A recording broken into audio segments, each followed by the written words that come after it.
desa yang rentan banjir. Ya kan?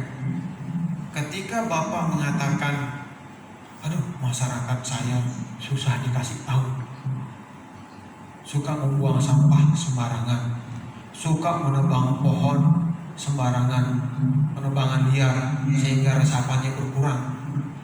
Akibatnya ketika musim penghujan, banjirlah. Bapak bisa melakukan pendekatan persuasif, sosialisasi, face to face. Tetapi di sisi lain, Bapak juga melakukan penguatan. Bentuknya apa? Misalkan Bapak membuat awik-awik ini, barang siapa menebang hutan secara ilegal, konsekuensinya ini bertahap. Yang pertama adalah teguran, yang kedua tertulis, yang ketiga denda, sanksi adat. Dan ingat, hukum itu tidak serta-merta dibuat oleh kepala desa, tetapi proses pembentukan produk hukum itu dilakukan secara musyawarah oleh berbagai pihak, mau dia aparat desa itu sendiri, BPD, SIBAR, KSR, siapalah namanya, akademisi, berhak menyuarakan isi hatinya supaya produk hukum itu adalah kesepakatan bersama. Ya, tuntas 21 prioritas penggunaan dana 2020 tuntas. Nah, dan pada akhirnya fokus Bapak Ibu sekalian yang kelas C dan B bisa melihat layar yang saya tampilkan. Halo, kelas B dan kelas C udah bobo ya? Bisa. Serius Pak? Ya serius. Serius Pak, bagus Pak. Ya, bisa fokus ke sini? Ya, pinang. Pinangnya kenapa? Muter. Muter. Yang mengatakan muter, angkat tangan. Yang mengatakan muter, gak apa-apa, angkat tangan. Yang mengatakan muter, awas, sempat Bapak Ibu abstain, awas. Yang mengatakan berputar, angkat tangan. Gak apa-apa, angkat tangan. Kayaknya muter. Yang mengatakan tidak berputar, Ya, 2, 4, Kelompok B tidak berputar. Oh, tidak berputar. Oh, Bapak curang, Bapak di kelas B, Pak. Baik. Ya, sudah penuh Pak. Bapak semakin penuh berarti ya. Ya, kelihatannya muter, tapi hakikatnya muter. Kelas B dia bodoh-bodoh Pak. Siap. Nanti kita jumpa kelas B ya Pak ya. Baik. Oke, intermezzo. Selingan. Nih. Ketika tadi saya sudah membahas sekian poin itu, 21 poin itu, saya kasih resumenya. Kenapa sengaja saya taruh resume ini di belakang? Memang resume di belakang lah ya. Supaya teman-teman terutama yang di luar aparat desa tahu nih penggunaan dana desa 2020. Tahu nih SIBAR, KSR itu harus masuk di mana, poin yang mana. Kalau saya ujuk-ujuk langsung ke sini, teman-teman itu nanti susah menerka-nerka di mana saya bisa berpartisipasi dalam pengurangan risiko bencana itu. Jadi dari 21 ini kurang lebih teman-teman bisa berfokus pada poin ke-16, 17, 18. Ya. Nih, pengendalian perubahan iklim melalui mitigasi dan adaptasi yang sudah saya sampaikan tadi. Teman-teman bisa berfokus kepada ini. Kemudian pencegahan dan penanganan bencana alam dan atau non alam. Kemudian kegiatan tanggap darurat bencana alam dan atau non alam. Jadi teman-teman aparat silahkan fokus di tahun 2020 ini adalah ini. Dan teman-teman PMI, baik itu melalui SIBAR atau KSR, juga bisa memperhatikan ini. Ya anggaplah tahun 2020 ini sebagai proses adaptasi teman-teman di luar non-aparatur. Bagaimana sih pola penanganan bencana kita katakan sudah terjadi bencana ini, yang non alam ini. Bagaimana sih pola penanganan bencana oleh teman-teman aparat dan di mana peran saya sebagai bagian dari masyarakat. Jadi teman-teman PMI, Sibar, KSR dan lain sebagainya bisa memantau tindakan yang diambil oleh pemerintah desa untuk mencegah terjadinya bencana melalui pengendalian perubahan iklim. Kalau misalkan di desa itu masih ada anggaran setelah PLTDD dilaksanakan, ya, mungkin bapak ibu yang ada di desa itu mau merencanakan kegiatan PKTD. Bisa nih kira-kira PKTD-nya itu untuk pengendalian perubahan iklim tadi. Contohnya sudah saya bahas tadi, penghijauan kah, embungnya diperbaiki kah, atau lain sebagainya. Di satu sisi Bapak Ibu sekalian bisa melihat apa saja yang sudah dilakukan oleh pemerintah desa dalam penanganan bencana alam dan atau non alam. Yang dari KLU ada di sini, ya kan? Ada. KLU ada, sudah jelas KLU nih, bencana alamnya ada. Teman-teman PMI sudah pernah terlibat, ya. Siban sudah terlibat, KSR terlibat. Itu adalah pengalaman dari bagi Bapak Ibu sekalian untuk melihat dan mengantisipasi kondisi-kondisi yang tidak bisa kita prediksi. Kemudian nih, kegiatan tanggap darurat bencana alam nih sudah, alhamdulillah, yang kita berbicara di KLU terutama ya. Kemudian ada beberapa kabupaten yang juga terdampak gempa di tahun 2018, menyisakan banyak cerita bagi kita semua. Nggak perlu diingat. Ya, tidak perlu diingat, tapi masih teringat juga ya.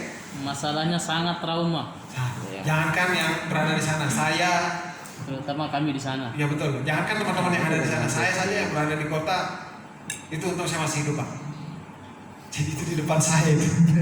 Jadi posisi jatuhan, seharusnya dia jatuh ke depan saya, dia jatuh miring. Ya. Jadi teman-teman sudah melaksanakan kegiatan ini. Apakah desa bisa berdiri sendiri? Tidak. Bisa, Pak? Tidak bisa. Bisa, Pak. Disinilah kita melihat pentingnya kita berkolaborasi, pentingnya kita bersinergi. Alhamdulillah ada PMI, ada teman-teman Sibar, teman-teman KSR, ada Tagana, ada BPBD, apalah namanya, ada akademisi juga di situ, ada mahasiswa yang termasuk. Tujuan mereka satu,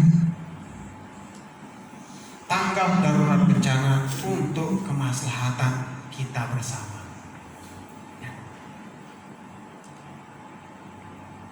Sudah nih, tadi sudah saya sampaikan, ini juga sudah, ini juga sudah. Ya. Jadi penggunaan dana desa, Bapak Ibu sekalian, perlu kita ingat, bisa saja prioritas penggunaan dana desa itu berubah di tengah jalan. Betul kan? Ya. Seperti yang kita alami tahun ini. Di tahun 2019 sudah direncanakan bahwa poin-poin yang menjadi prioritas ada 21. Ternyata di tengah jalan nih ada PMK nomor 35, ada PMK nomor 40, 50, bla bla bla bla, Permendes nomor 14. Sekian banyak peraturan tersebut menekankan kita bahwa dari 21 prioritas tersebut kita harus terfokus pada ini di tahun 2020. Mau tidak mau, karena inilah yang menjadi hal terpenting di kondisi sekarang ini. BLT dana desa. Ada desa yang tidak melaksanakan penyaluran BLT ini? Main-main Bapak. Sudah ada ketentuannya. Kalau tidak dilaksanakan, potong. Ada bingo. Hah? Bingo. Ada uangnya habis. Tapi habisnya apa? Sama sekali tidak melaksanakan BLT. Ya di perhentian ada bisa. Tetapi melaksanakan yang saya maksudkan. Jadi untuk BLTDD, saya katakan saya akui kondisi di setiap desa berbeda-beda, bapak-bapak sekalian. Ya. Ada yang cukup uangnya sampai dengan semester 3 tahap 9. Ada yang sampai dengan semester kedua saja, tahap ke-6. Tapi ada juga yang bisa sampai tahap 7, tahap 8 ada. Tetapi untuk yang di Lombok Barat sudah ada keluar surat edaran bupati sebagai amanat dari Permendes itu penyaluran BLTDD, termasuk surat edaran dari Kementerian Desa PDTT. Jadi desa yang di Lombok Barat itu wajib menyalurkan BLTDD sampai dengan tahap 9. Kalau dia hanya bisa melaksanakan sampai dengan tahap 6 di tahun ini, maka sisanya dilaksanakan di tahun berikutnya. Kalau tidak dilaksanakan tahun depan, apa kalian? Dipotong saldo DD-nya sama kabupaten. Tetapi terlepas dari itu Bapak Ibu sekalian, saya ingin mengajak kita semua mengingat bahwa DD itu adalah untuk kemaslahatan masyarakat. Kalau yang sampai tahap 9, apakah itu nggak di tahap 2021 nyalurkan lagi? Enggak. Yang sudah sampai dengan tahap 9. Ya, Pokoknya mudah-mudahan tidak ada keluar lagi yang tahap. masalahnya begini Pak, kemarin kita mau di tahap 7, 8, 9 kita mau melaksanakan kegiatan keluar PPDB yang nomor 14, hanya kita lakukan perubahan lagi karena kita sudah mendapat perubahan begitu dia. Jadi kita memang dilihat dari keseharian kita, aturan itu kan sudah berubah-ubah ya. Betul. Ini juga Bapak lihat nih, banyak nih, kan? Tetapi kembali lagi, saya kembali pada kalimat saya yang terakhir barusan. Perlu kita ingat bahwa dana desa itu adalah untuk kemaslahatan masyarakat. Bapak di sini sebagai aparat desa bekerja untuk kemaslahatan masyarakat. Jadi kita berpikir positif. Kita selalu berpikir positif bahwa dia akan kembali lagi untuk masyarakat. Ya, insya Allah. Cuma saya yakin juga pemerintah itu sebenarnya juga pusing dia. Di satu sisi harus memikirkan masyarakat, di satu sisi harus memikirkan jalannya roda pemerintah desa. Sudah ada program-program yang sudah disusun oleh pemerintah desa itu dari tahun sebelumnya. Jangankan kita berbicara program yang dibatalkan ya, katakan. Terkait dengan BLTDD ini saja. Yang pertama keluar 1 semester, kemudian keluar peraturan berikutnya semester kedua. Ubah lagi, ya. Sekarang lagi. Apa bedanya diubah lagi, ubah lagi, musdes lagi, itu lagi, sampai dengan semester 3. Sesuaikan lagi. Desember keluar kan? Gak usah cari masalah. Jadi kembali lagi, sesungguhnya dana desa semata-mata untuk kemaslahatan masyarakat. Insya Allah. Nah ini sekilas saya sampaikan kepada Bapak kondisi penyaluran dana desa tahun 2020 update-nya kemarin nih Pak.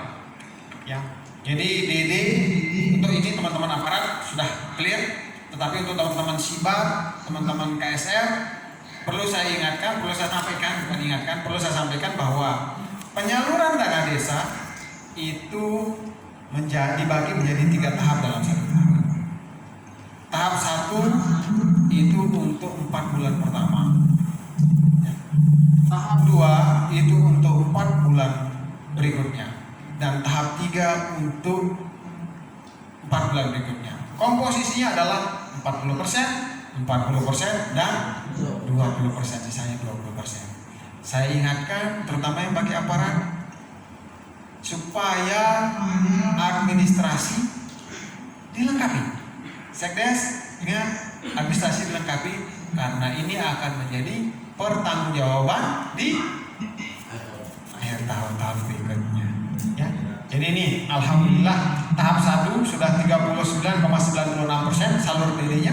Kemudian di tahap 2 sudah 38,96%. Di tahap ketiga itu baru 8,38%. Silakan bagi Bapak, Ibu aparat desa yang belum memproses salur DD tahap 3-nya, segera move on dari pandemi, segera eksekusi. Ya. Nih, penyaluran BLTDD.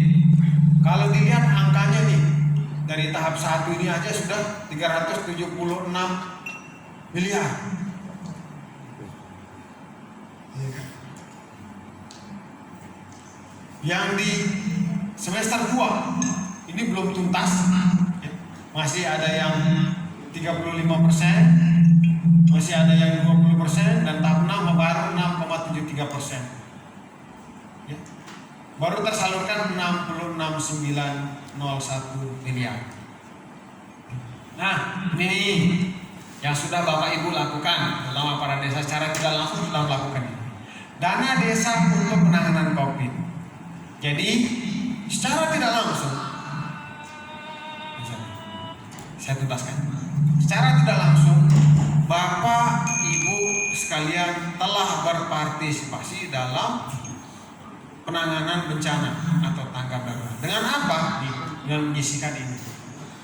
Penggunaan dana desa digunakan untuk membeli termogan, hand sanitizer, cairan disinfektan, spanduk untuk sosialisasi, alat semprot disinfektan dan lain sebagainya. Itu adalah salah satu bentuk partisipasi kita dalam bencana alam. Termasuk pengadaan masker. Sadar tidak sadar pengadaan masker adalah PKTD, betul tidak? Atau ada yang menggunakan atau beli dari luar maskernya? Banyak. Ada beli.